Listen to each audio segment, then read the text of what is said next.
Hello, welcome back to my new vlog. तो देखो बाहर मौसम कितना सुहाना है। आज तो काम करने का मन कर रहा है जल्दी जल्दी। सुबह से हमने सारा काम कर लिया है, झाड़ू पोछा बर्तन सब काम मैंने ऊपर का भी निपटा दिया। और अब आंचल बना रही है पकोड़े और मैं कटिंग कर रही हूँ सूट। मैंने 3-4 सूटों की कटिंग कर ली और वहां पे रख दिए। मतलब इस तरह से कटिंग की है मैंने, ये प्रेस कर करके रख लिए। अब चली गई बिजली तो 2 सूट बाकी है, एक ये वाला, एक वे ये गुजरी वाला। ये 2 सूट बाकी है। इन दोनों की कटिंग करने में ज्यादा प्रेस की जरूरत नहीं पड़ेगी, तो मैं अभी 7 सूटों की कटिंग एक साथ करूंगी। और अभी आज के ब्लॉग में मैं आपको बता रही हूँ कि कौन से कपड़े की कन्नी काटनी चाहिए और कौन से की नहीं काटनी चाहिए, और कन्नी ना काटने से क्या प्रॉब्लम आ जाती है सूटों में। तो इस बारे में मैं आपसे बात करने वाली हूँ। तो अभी ये मैंने कुर्ती के लिए नाप लिया है कपड़ा, तो इसको मैं अलग कर लेती हूँ। नीलेश भी समझ रहा है साथ साथ। गुड मॉर्निंग तो बोला ही नहीं तूने। गुड गुड मॉर्निंग एवरीवन, इधर इधर करके बोल।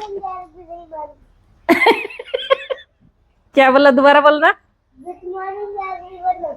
अच्छा, तो ये मैंने सूट के लिए कटिंग कर लिया कपड़ा इस तरह से, लंबाई के अकॉर्डिंग। अब यहाँ से भी अलग करना पड़ेगा इसको, क्योंकि अगर इसमें कढ़ाई नहीं होती है तो एक साइड से हम कपड़ा ले लेते हैं, एक साइड से बच जाता है। लेकिन इसमें है कढ़ाई बीच में, तो आगे वाला जो पार्ट है इसको अलग करके कढ़ाई की साइड से लेंगे, और जो पीछे वाला है उसका एक साइड से लेंगे। इस तरह से कटिंग करेंगे। तो इस सूट की कन्नी देखो बिल्कुल सीधी है, ये देखो सीधी है। और इस सूट की कन्नी बिल्कुल सीधी है।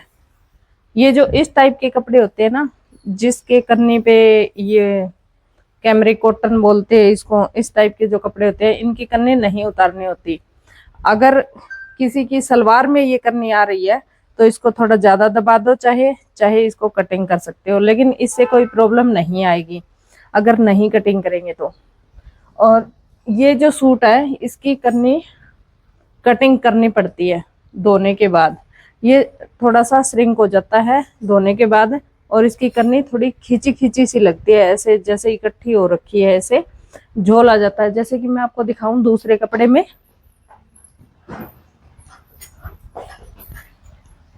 ये देखो ये जो सूट है इसकी कन्नी मैंने उतारी है।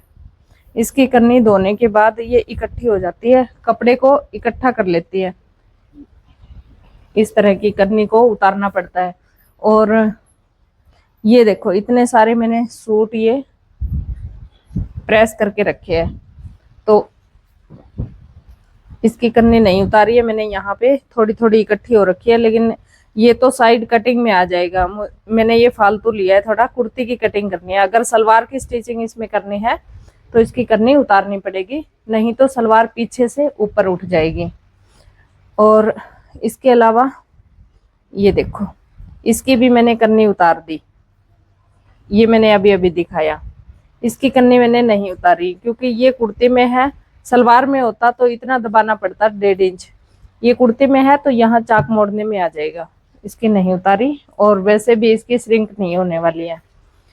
और ये जो सूट है इसकी भी कन्नी मैंने नहीं उतारी, ये देखो ये सेम है। और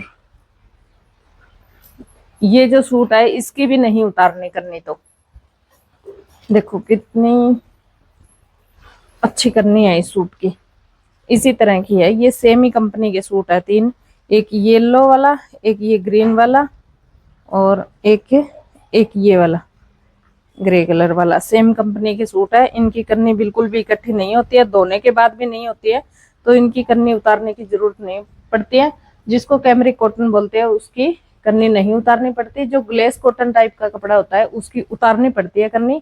अगर कन्नी नहीं उतारेंगे तो सूट टेढ़ा भी हो सकता है, मतलब एक साइड से जैसे खींच जाती है। कई बार क्या होता है कि हमें जितनी हिप चाहिए होती है उसके बस सिर्फ मोड़ने वाला कपड़ा होता है हमारे पास, लेकिन जैसे कि मुझे इसकी बनानी है 21.5 इंच हिप, तो यहां से दिखाऊं मैं आपको,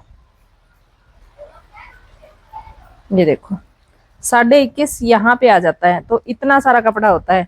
लास्ट में जब फिटिंग करने के बाद जब हम इस कन्नी को काट देंगे तो ये सूट टेढ़ा नहीं होता।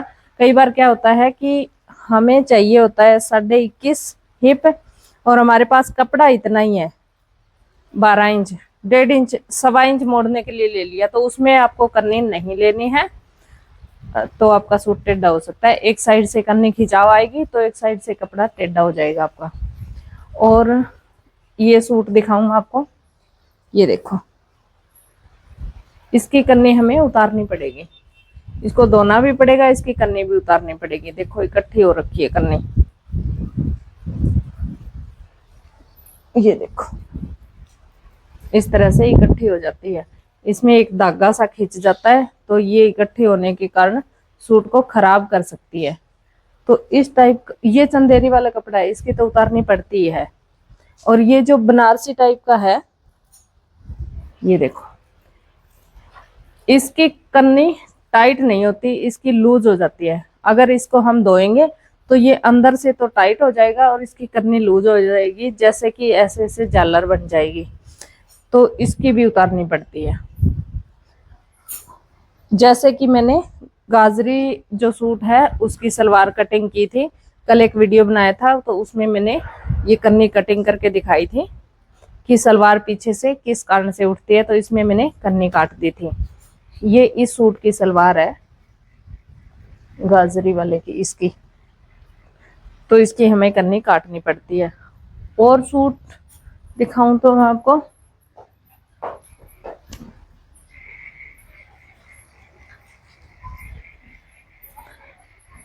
ये ग्लेस कॉटन का कपड़ा है, इसकी भी हमें कन्नी उतारनी पड़ेगी, इसकी नहीं उतारनी पड़ेगी। ये भी ग्लेस कॉटन का है, इसकी उतारनी पड़ेगी, इसकी उतारनी पड़ेगी। लगभग सूटों की कन्नी उतारनी पड़ती है, तभी जाके सूटों की कटिंग स्टिचिंग सही होती है। देखो जो जेंट्स टेलर काम करते हैं ना, वो हर एक कपड़े की कन्नी उतारते हैं, हर एक कपड़े की, तभी उनके सूटों में सिलाई में फिनिशिंग आती है। मतलब पजामा कमीज हो चाहे कोई भी कपड़ा हो, उनकी कन्नी उतारने के बगैर वे नहीं सिलते हैं। तो इसी तरह से आपको भी काम करना चाहिए। जेंट्स टेलर बहुत अच्छे से काम करते हैं, उसी तरीके से आप काम करोगे तो आपका भी काम अच्छा बन जाएगा और पैसे भी अच्छे खासे आ जाएंगे, क्योंकि जिसका काम आप अच्छे से करके दोगे तो वो दोबारा भी आपके पास आएगा कस्टमर। अभी आ गई है चाय और पकोड़े, आप भी नाश्ता कर लीजिए सुबह सुबह, मौसम ठंडा। अभी चाय पकोड़े नहीं आ रहे, मैं आ रही हूँ। अच्छा, कहाँ से आई है? भावना के घर से। अच्छा, तो